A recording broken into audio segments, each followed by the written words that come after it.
comment est-ce que tu vas? Je suis super contente d'être là. Merci. Est-ce que tu pourrais te présenter s'il te plaît? Alors, Barbara Billman, Rodolphe Maisy, Damien, Richard, Emmanuel, Grégola, Alexander, Lisa, Adam Gruc, Nefertari Biri, Moi c'est Lola. Victoria, Alexandre Legrin, Mathieu Soubry, Andréane, je m'appelle Yann, Mehdi Nesbar, je m'appelle Albert.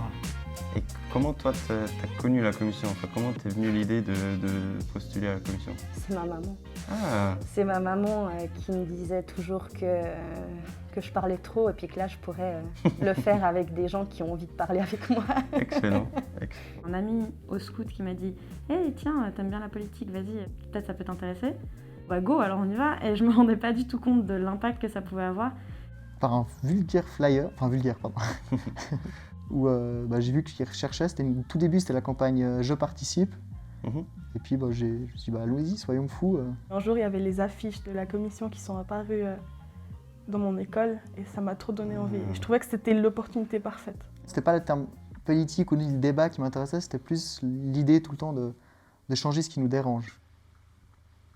Donc si j'ai bien compris, c'est avec vous que la commission a commencé. Exactement, ouais. On était une équipe de 25 jeunes, on débarquait dans un nouvel univers, si on peut dire, quelque chose de complètement inconnu. J'ai du mal à me rappeler, honnêtement, ça fait longtemps, on est vieux maintenant. Mais je me souviens qu'au début, on avait vraiment commencé avec l'organisation de base. Et comme on était la première aussi, il y avait tout qui était à faire, il y avait tout l'aspect communication qu'il fallait mettre en place, il fallait s'organiser, prendre nos marques, etc.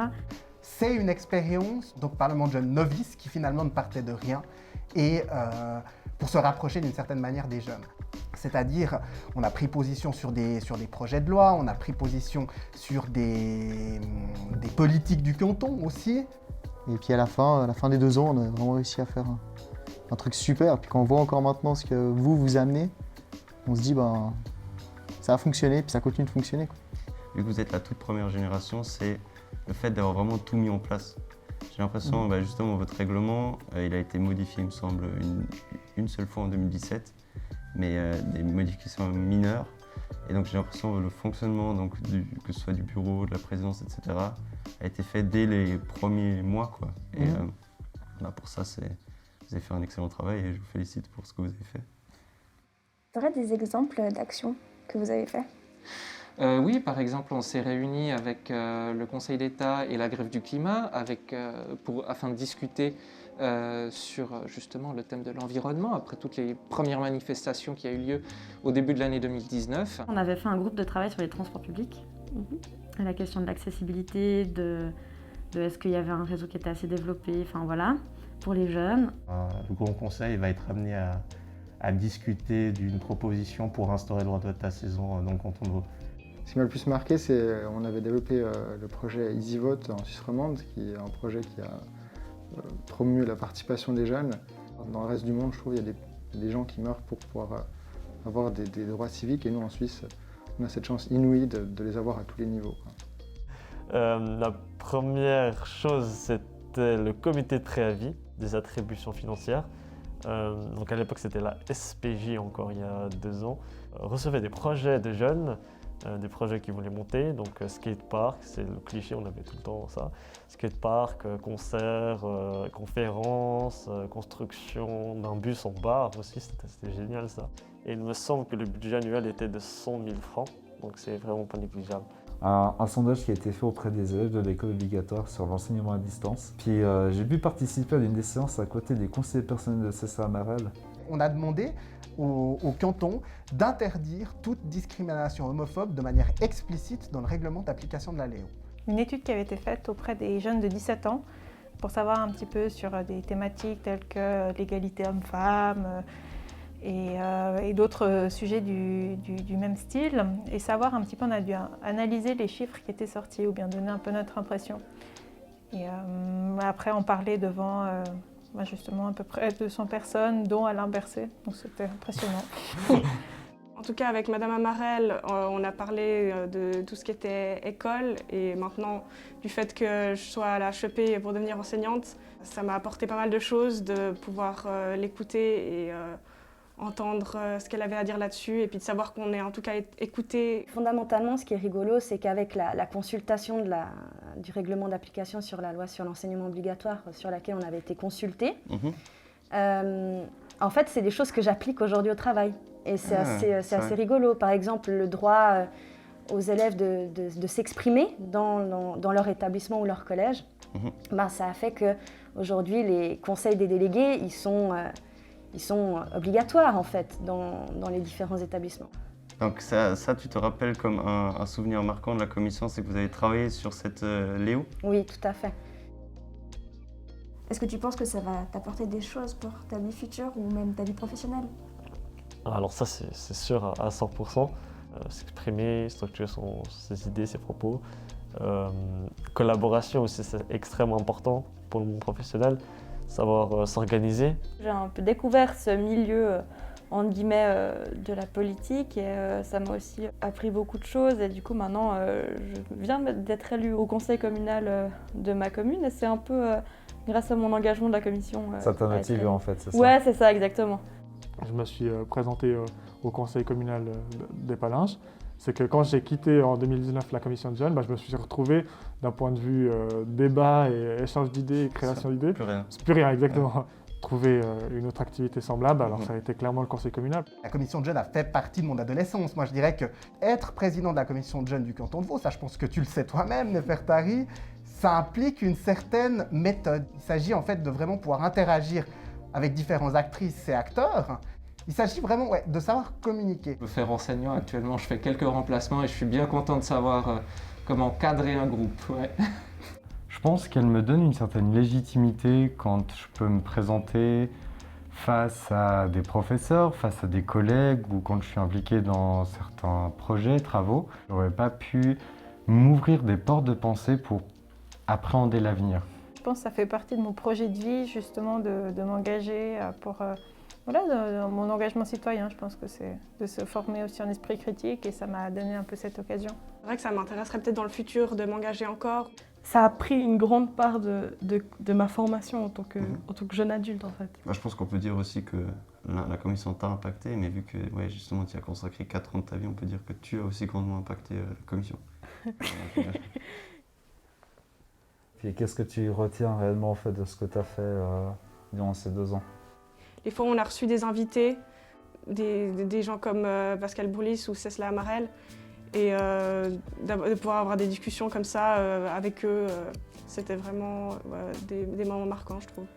Pour moi, ces années, la commission, on était un petit peu privilégiés d'être cette porte sur la jeunesse vis-à-vis du monde politique. On nous demandait, on nous questionnait sur beaucoup de sujets, puis on sentait que notre avis il avait une certaine importance. Moi, ce qui m'a d'abord marqué, c'était de voir comment est-ce que les débats ils avaient eu lieu. Au sein de la commission, c'était vraiment un espace où on pouvait vraiment donner son avis sans avoir peur que ce soit mal pris ou mal interprété. Et j'avais toujours aimé cet esprit de bienveillance qu'on avait entre nous tous.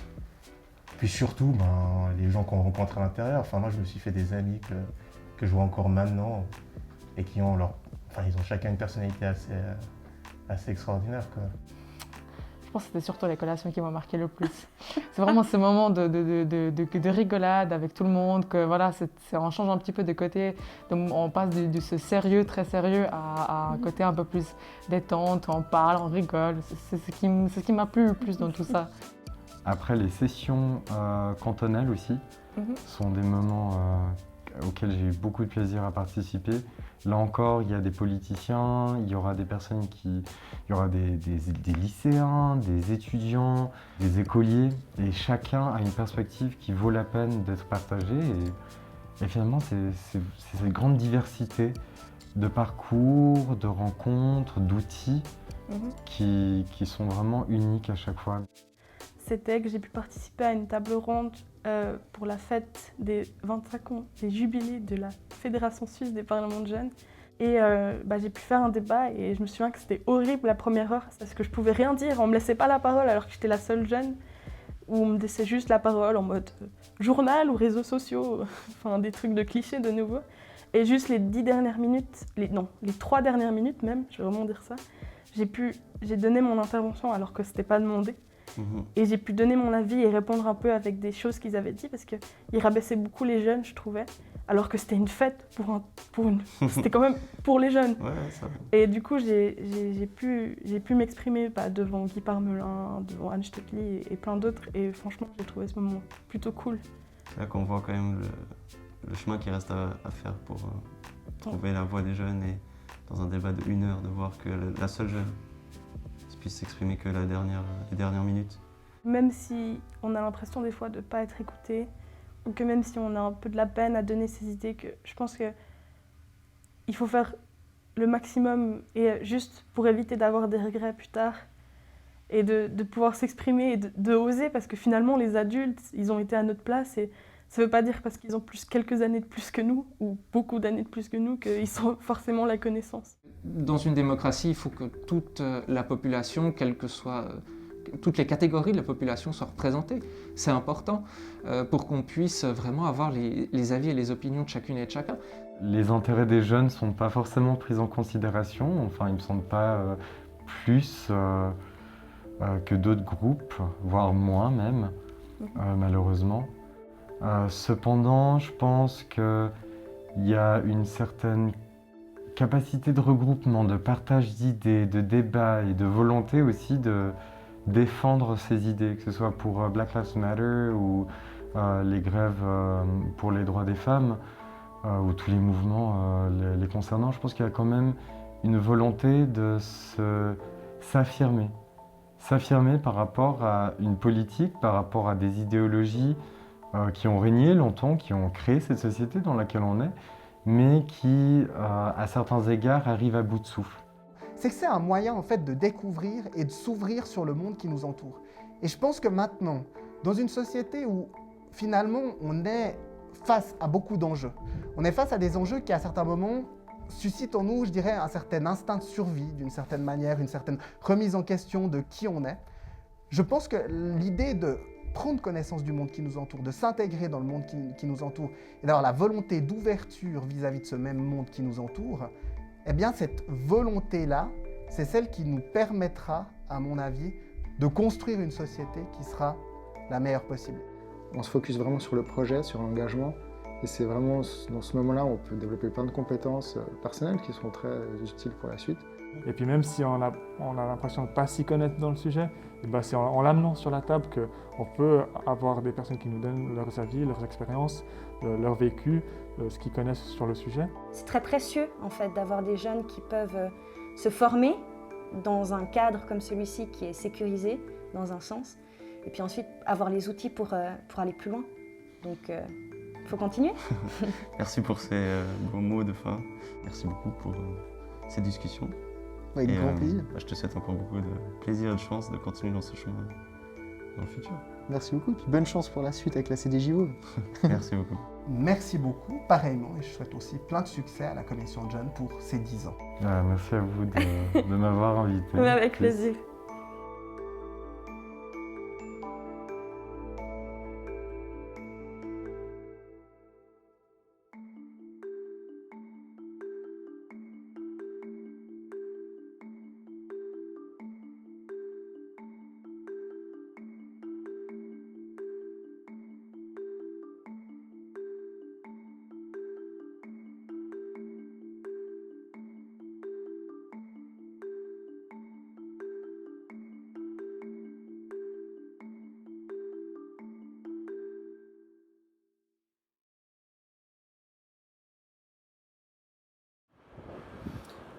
Alors la commission de jeunes, vous pensiez quand même pas que vous alliez faire un film sur vos 10 ans sans qu'à un moment donné j'apparaisse. Donc me voilà, sans masque en plus, contrairement à vous. J'aimerais juste vous dire à quel point j'ai eu du plaisir à vous accompagner pendant ces 10 ans. Je suis vraiment admiratif et fier de tout ce que vous avez fait. Vous avez vraiment contribué à rendre visible la parole des jeunes, à montrer sa pertinence, a contribué au débat public. Vous avez à mon avis changé les représentations que certains adultes avaient de la capacité des jeunes à amener des propositions pertinentes sur des sujets de société. Vous avez aussi, à mon avis, encouragé beaucoup de jeunes à oser se lancer. Vous avez rendu légitime la parole des jeunes et pour ça je vous félicite. Vous avez pris position sur des projets de loi qui concernent les jeunes, très importants, été entendus par les autorités cantonales de nombreuses fois. Et à chaque fois, moi qui vous connais bien, j'étais impressionné par votre capacité à apporter des propositions vraiment pertinentes. Alors voilà, je voulais juste vous remercier, vous dire le plaisir que j'ai eu à vous suivre et puis vous souhaiter bonne suite à toutes et à tous et puis me réjouir de la suite puisque c'est pas fini, ça continue et d'ailleurs, ben voilà, la relève se prépare. Tout de bon, ciao. Un moment qui t'a marqué au sein de ces 2 ans dans la commission? On se fait des pizzas, donc ça fait vraiment plaisir ça. Puis les collations. Les collations, Ouais, tout le monde se souvient des collations.